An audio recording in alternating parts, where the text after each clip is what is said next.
bahwa gambar Yesus ada di dalam Ka'bah, tapi dia adalah seorang penjahat.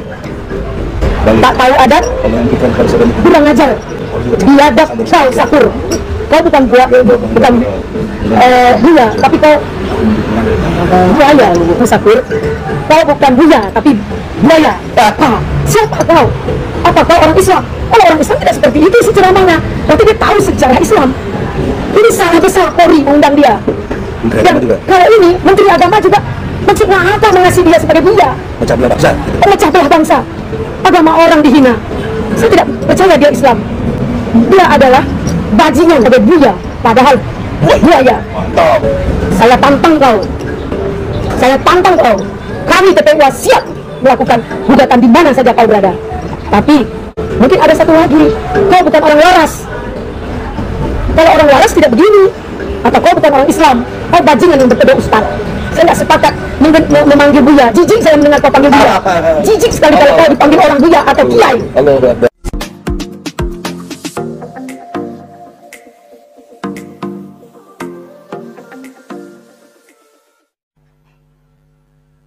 Shalom, salam jumpa kembali di channel Layar Kesaksian ini. Kali ini saya tertarik dan cukup kaget juga melihat beranda YouTube saya kemarin, di mana saya melihat sangat viral tentang akan dilaporkannya Bapak Ustadz Buya Syakur.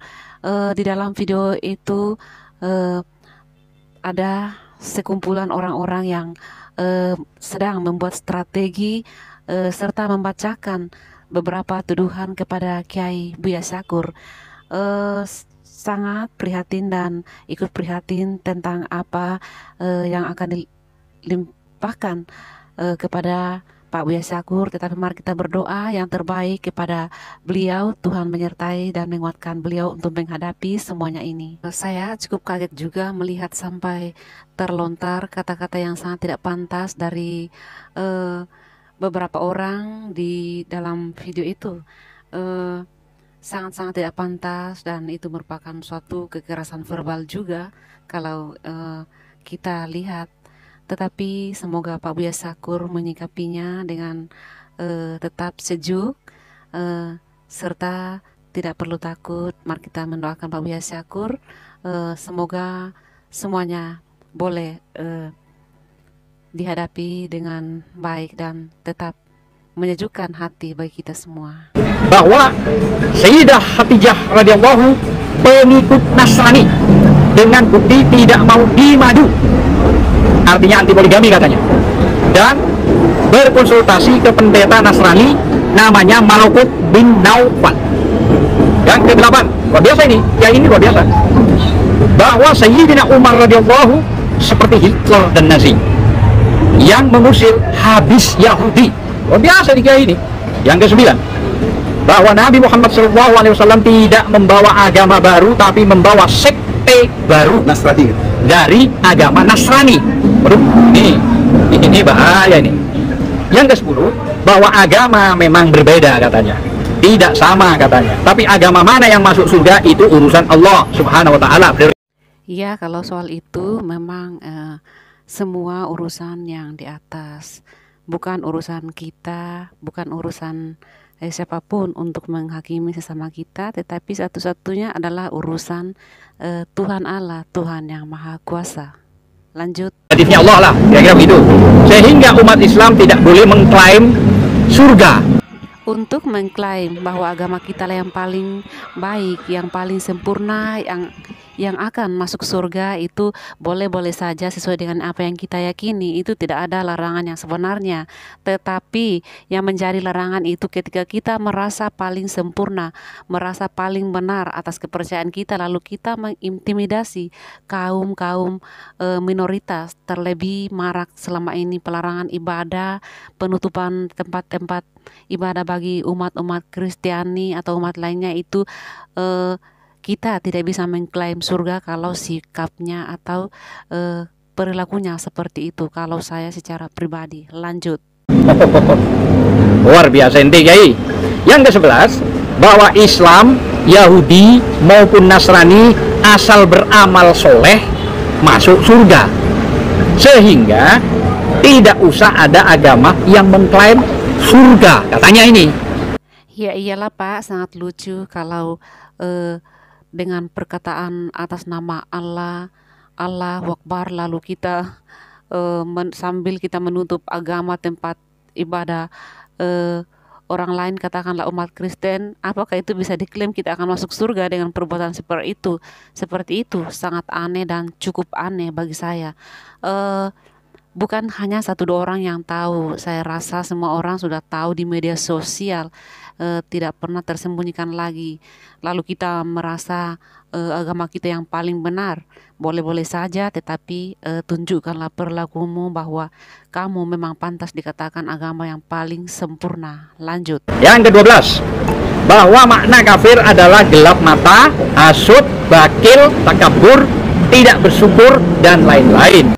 Kalau makna kafir sudah jelas-jelas dan tak bisa terelakkan lagi serta tidak bisa disembunyikan lagi, bahwa umat-umat di sebelah itu mengklaim dan meyakini bahwa selain agama mereka itu adalah orang kafir, secara khususnya di luar dari agama Muslim itu adalah semua orang kafir, orang yang tidak percaya kepada Tuhan atau orang tidak bertuhan. Itulah pengertian sebenarnya tentang kata kafir bagi orang-orang Muslim pada umumnya. Apapun agamanya jadi kafir, jangan dimaknai orang di luar Islam. Ya Allah. Yang ke-13, bahwa gambar Yesus ada di dalam Ka'bah serta dijaga dan dilindungi oleh Nabi Muhammad Sallallahu Alaihi Wasallam. Wah, luar biasa nih kiai ini. Yang ke-14, itu yang ke-14, dan bahwa yang ke-14, malaikat itu bodoh. Dan Allah Subhanahu wa Ta'ala berkata kepada para malaikat, jangan banyak bacot. Jadi itu yang bisa saya sampaikan, dan apa yang disampaikan oleh kiai tersebut yang sudah namanya sekarang lagi viral, menurut saya dan menurut umat Islam, kalau benar 14 ini yang disampaikan jelas, maka menurut saya sudah murtad orang ini. Dan tentu saya kira tanpa harus ada laporan, Mabes Polri sudah bisa melakukan langkah.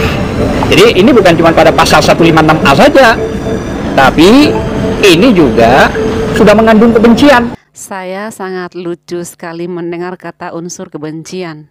Karena akhir-akhir ini bagaimana dengan teman-teman seimanmu sendiri yang sangat-sangat begitu terbukanya di media sosial, baik itu di dalam masjid, baik itu di mana-mana, selalu mengujar kebencian terhadap isi ceramah atau apapun itu, selalu membahas menjelek-jelekan agama orang lain. Apakah itu tidak mengandung unsur kebencian hanya karena hal ini sedikit berhubungan dengan ada kaitannya dengan kekristenan juga, lalu Anda mengatakan itu kebencian? Lanjut saja. Mengandung kebencian. Jadi undang-undang ITE itu sudah bisa masuk di dalamnya. Saya kira itu yang bisa saya sampaikan, klarifikasi, entah kapan waktunya kita akan atur. Kita akan mencoba untuk mendatangi Mabes Polri dengan mengklarifikasi. Tidak ada maksud lain, tidak ada maksud lain. Kami menghormati Mabes Polri, tapi tolong juga kalau sudah menyentuh hal-hal yang sangat sensitif, apalagi masalah penghinaan terhadap Allah, Rasulullah, agama, tolong disikapi. Maksud saya begitu. Menamakan dirinya Islam, tapi dia adalah seorang penjahat. Yes. Tak tahu adat, kurang ajar, biadab kau Sakur. Kau bukan bukan buaya, tapi kau buaya. Sekali lagi aku sampaikan pada dirimu Sakur, kau bukan buaya, kau bukan buaya. Sekali lagi aku sampaikan sama Sakur, kau bukan buaya, tapi buaya. Isi ceramah kau tidak mengarah kepada umat Islam. Kau diundang atas nama apa? Siapa kau? Apa kau orang Islam? Kalau orang Islam tidak seperti itu isi ceramahnya. Berarti dia tahu sejarah Islam. Ini salah besar Polri mengundang dia. Dan kalau ini Menteri Agama juga, maksudnya apa mengasihi dia sebagai buaya? Memecah belah bangsa. Memecah belah bangsa. Agama orang dihina. Saya tidak percaya dia Islam. Dia adalah bajingan sebagai buaya, padahal buaya. Mantap. Allahu Akbar. Allahu Akbar. Allahu Akbar. Saya hanya berkesimpulan, jika benar yang kau sampaikan itu, saya tantang kau Saya tantang kau. Kami TPUA siap melakukan gugatan di mana saja kau berada. Tapi mungkin ada satu lagi, kau bukan orang waras. Kalau orang waras tidak begini. Atau kau bukan orang Islam, kau bajingan yang berkedok ustaz. Saya nggak sepakat memanggil Buya. Jijik saya mendengar kau panggil Buya. Jijik sekali kalau kau dipanggil orang Buya atau Kiai. Terang-terang saya jawab di sini. Saya menganggap hari ini kau penista agama. Jika kau tidak minta maaf atau dicek kewarasanmu, kau tidak waras. Seorang Buya tidak pernah mengujar kebencian, memberikan statement yang sejuk, memberikan hal-hal yang baik. Kami siap menggadaikan nyawa untuk berperang dengan kau. Bajingan kau, enak kau menghina agama kami. Nah, kami minta kepada Polri yang terhormat, Polri yang terhormat, mungkin Anda tidak salah karena sudah mengundang rekomendasi dari Menteri Agama. Tapi dalam hal ini, tolong, apa yang terjadi dalam acara memperingati hari kebesaran Islam, itu Anda sudah salah undang. Malah menghina Islam. Tapi kita apresiasi buat Polri mengadakan hari besar Islam. Karena Polri juga banyak orang Islam. Namun, jika ada plesetan seperti ini, jangan diam dong. Penyelenggara harus tahu. Sebagai Polri yang penyelenggara, tolong kawal mereka. Ini, Sakur ini suruh minta maaf dan menjelaskan apa maksudnya. Kami nggak ngerti. Maksudnya apa sih? Dia ngomong berapi-api seperti orang tak waras bahasanya. Jadi saya nggak suka bahasa yang 14 item itu. Kau duduk bersama dengan kita, jelaskan maksud kau. Jadi itu mungkin saya benar-benar marah dan saya benar-benar jijik melihat Buya Sakur. Maaf, Buya Sakur. Ini saya benar. Kalau ada orang menghina, nggak tahu diri dia. Siapa kau? Sebentar lagi Allah mencabut nyawa kau. Bertahu kau kebesaran Allah itu seperti apa. Lahir dari mana kau? Asal kau dari mana? Mengaku Islam, tapi biadab kau. Oke, terima kasih. Tantang kau. Ya mungkin sebelum yang terakhir ada Pak Arif. Ada ulama dia. Silakan Pak Arif. Assalamualaikum warahmatullahi wabarakatuh. Saya ada Diksan atas nama rakyat. Dalam waktu dekat akan mendatangi Mabes Polri menanyakan siapa yang mengundang Abdul Syakur ini. Menteri Agama jangan tinggal diam. Agama kami dipelesetkan, agama kami dihina. Ulama-ulama kami kemarin berkata yang benar dipenjarakan. Nah sekarang Kapan? Polri buktikan bahwa Kiai Sakur ini sudah menistakan agama kami. Dan kami tidak akan tinggal diam. Menteri Agama ingat itu. Ya, jangan cuma berpangku tangan. Siapa yang merekomendasikan Abdul Syakur untuk ceramah di Mabes Polri? Dalam waktu dekat kami akan mendatangi Polri. Ingat Tribrata, melayani, mengayomi, dan melindungi masyarakat. Kami akan datang sebagai masyarakat didampingi TPUA, tim pembela ulama aktivis yang diketuai oleh Prof. Egy Sujana Master. Ingat, dalam waktu dekat kami akan datang. Assalamualaikum warahmatullahi wabarakatuh. Allahu Akbar. Allahu Akbar. Allahu Akbar. Seperti biasa, yang terakhir adalah Prof. Silakan tanggapannya, Prof. Ya, alhamdulillah. Assalamualaikum warahmatullahi wabarakatuh. Singkat cerita, sudah panjang tadi semua rekan-rekan yang CBM, Egy Sujana Channel ini cerdas, berani dan militan. Ya. Tapi tidak mengajak kepada provokatif, tidak mengajak kepada kerusuhan, tidak mengajak kepada hal-hal yang tidak konstitusional. Semuanya konstitusional. Termasuk sekarang ini kami TPUA minta klarifikasi ke Mabes Polri, khususnya sahabat saya Kadif Humas Mabes Polri, Irjen Pol Argo Yuwono. Saya kenal baik beliau waktu di bagian Humas juga di Polda Metro Jaya. Insya Allah saudaraku Kadif Humas atau Kadif Humas ya, Bapak Irjen Pol Argo Yuwono berkenan audiensi kita diterima untuk mengklarifikasi buaya Abdul Syakur ini. Menurut BRI buaya. Di dalam kesempatan ini, klarifikasi yang saya inginkan adalah pertama, ini yang undang siapa? Apakah hanya Mabes Polri, ya, atau rekomendasi usulan dari Kementerian Agama? Harus clear di sini. Itu jadi uka-uka lagi, Bang. Nah, akan nanti kita bisa mengkonfirmasi keadaan ini, situasi apa yang terjadi. Saudara-saudara, yang kedua, kita ingin klarifikasi bahwa pembicaraan di Mabes Polri tapi isinya penghinaan Islam, kepada Islam, penghinaan para Nabi, kepada putri Nabi, kepada ajaran Islam yang sempurna. Jangan dikira tidak. Dalil saya surat Al-Maidah ayat 3. Coba baca Al-Maidah ayat 3.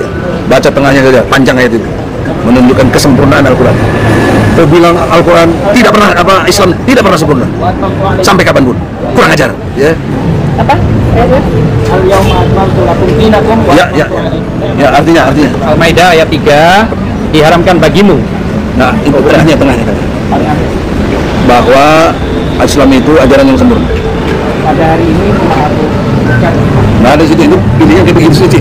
Yang ini dong, yang lengkap. Nah, ada pada hari ini, betul. Sorry ya. Biar ada dibaca. Ayo cepat. Bismillahirrahmanirrahim. Auzubillahi minasyaitonirrajim. Bismillahirrahmanirrahim. Bismillahirrahmanirrahim.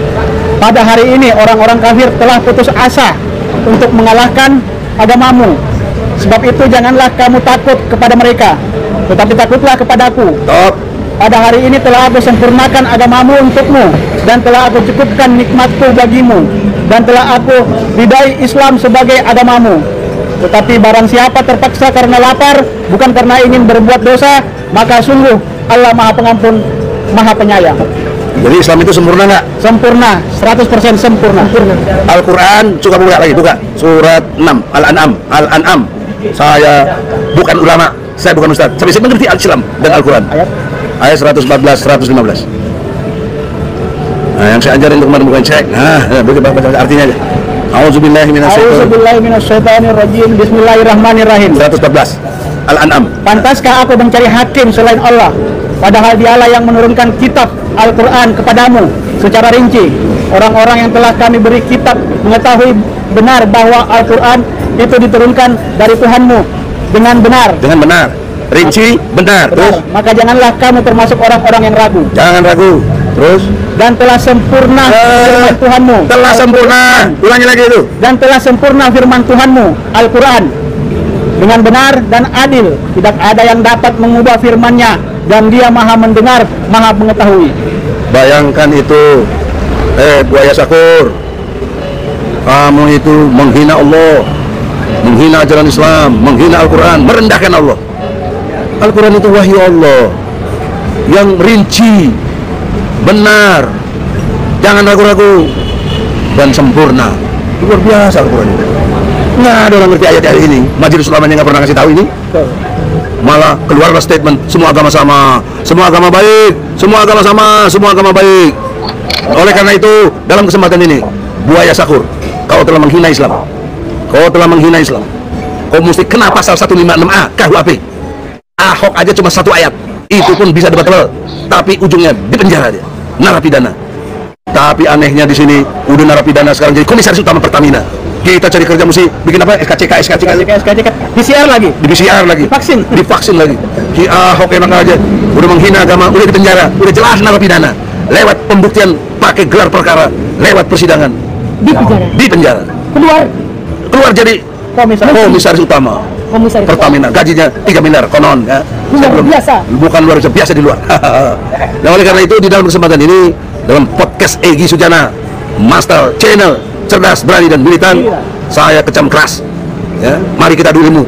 Saya bukan ustadz, saya bukan ulama, tapi saya mampu bicara agama dengan sempurna dan baik karena referensi saya Al-Quran yang sempurna, adil, benar, asjubedil, objektif, sistematis, toleran, jujur, benar, adil. Itu teori saya dalam konteks keprofesoran saya. Oleh karena itu, klarifikasi kita, mengapa justru Mabes Polri memfasilitasi, mengundang si buaya Syakur ini? Mengapa? Kami keras, kami terkesan kasar. Iya memang, dan Allah melarang ini. Tapi kecuali yang terzolimi, Anda baca itu surat An-Nisa ayat 148. Gak usah lagi dibaca-bacain, yang baca sendiri itu ya. An-Nisa ayat 148. Kamu tidak boleh berkata kasar ya, apalagi terang-terangan.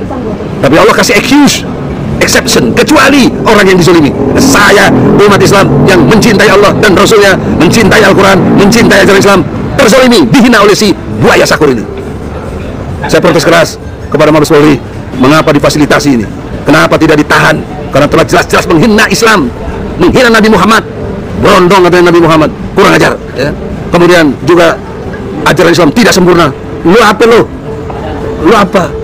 Punya ilmu apa kau? Ngaku Buya ilmunya cetek, bahkan nggak punya ilmu itu, bertentangan dengan fakta-fakta yang ada.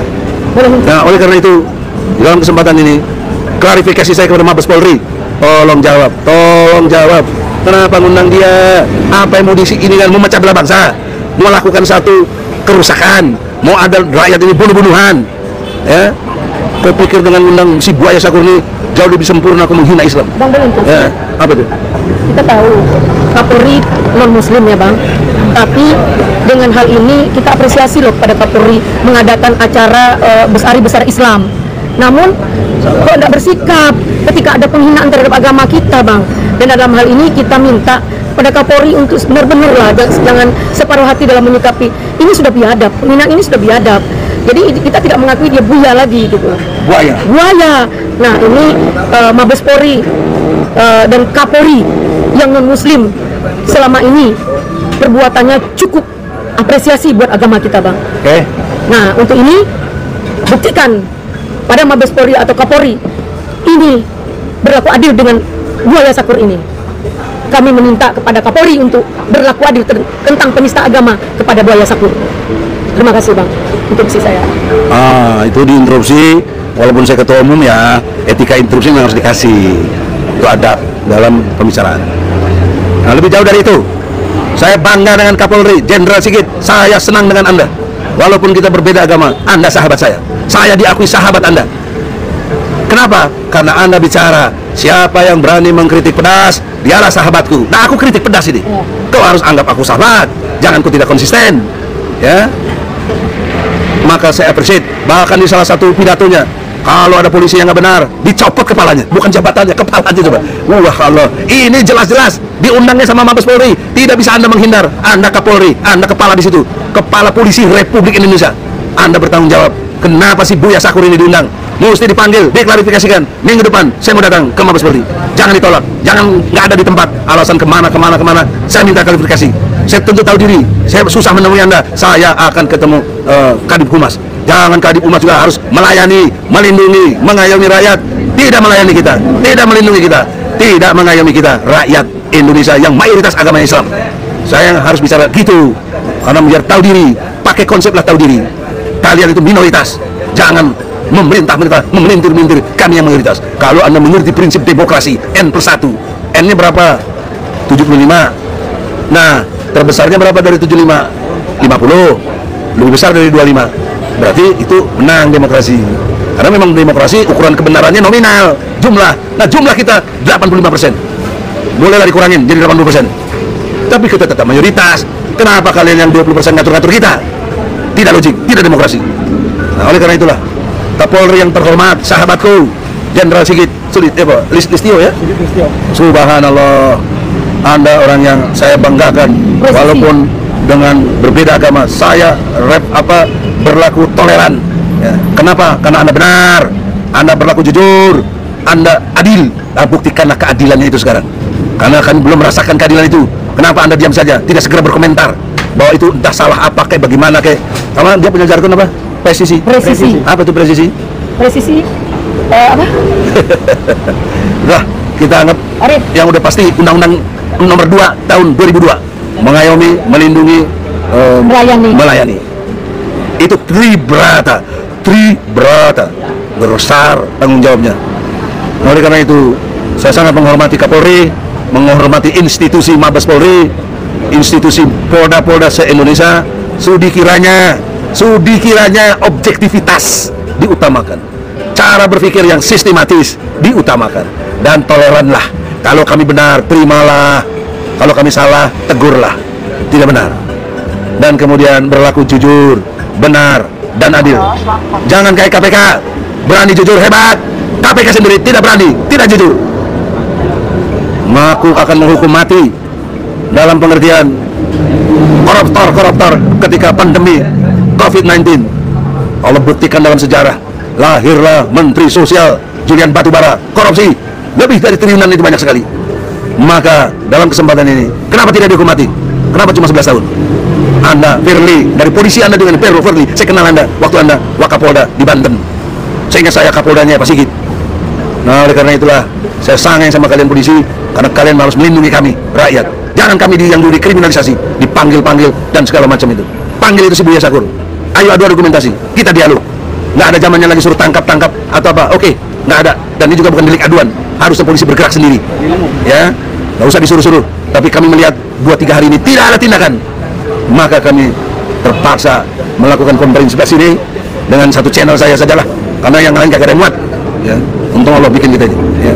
Untuk itu insya Allah banyak yang nonton sehingga mengerti bangsa ini bahwa kita sedang berada dalam kepemimpinan yang justru menghina Islam. Orang-orang yang bangga kepada PKI seperti Ripta Ciptaning bangga jadi anak PKI, kalian nggak apa-apain juga. Kalian tidak pernah periksa dia karena dari partai berkuasa PDIP dan ngaku punya kader 15-20 juta, PKI akan bergerak. Dan indikasi itu sudah ada.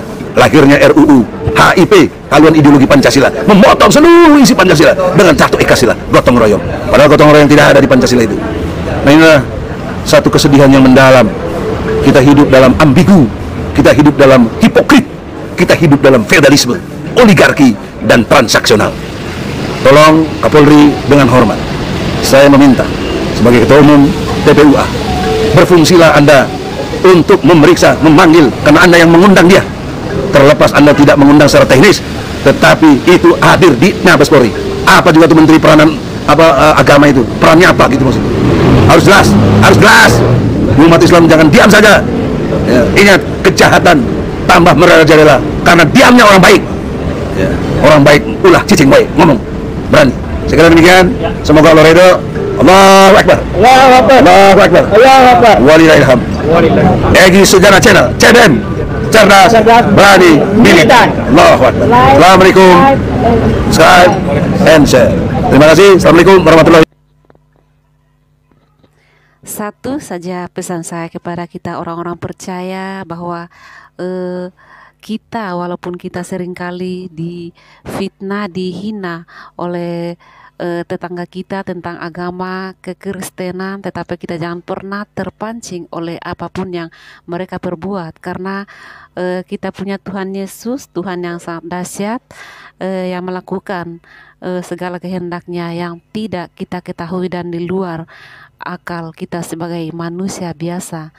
Marilah kita tetap tekun di dalam doa, mendoakan orang-orang di sekitaran kita, secara khususnya yang membenci kita sekalipun. Marilah kita tetap berdoa sebagai orang yang percaya, umat kesayangan Tuhan Yesus. Itulah yang marak terjadi akhir-akhir ini, tetapi Tuhan menyertai kita semua.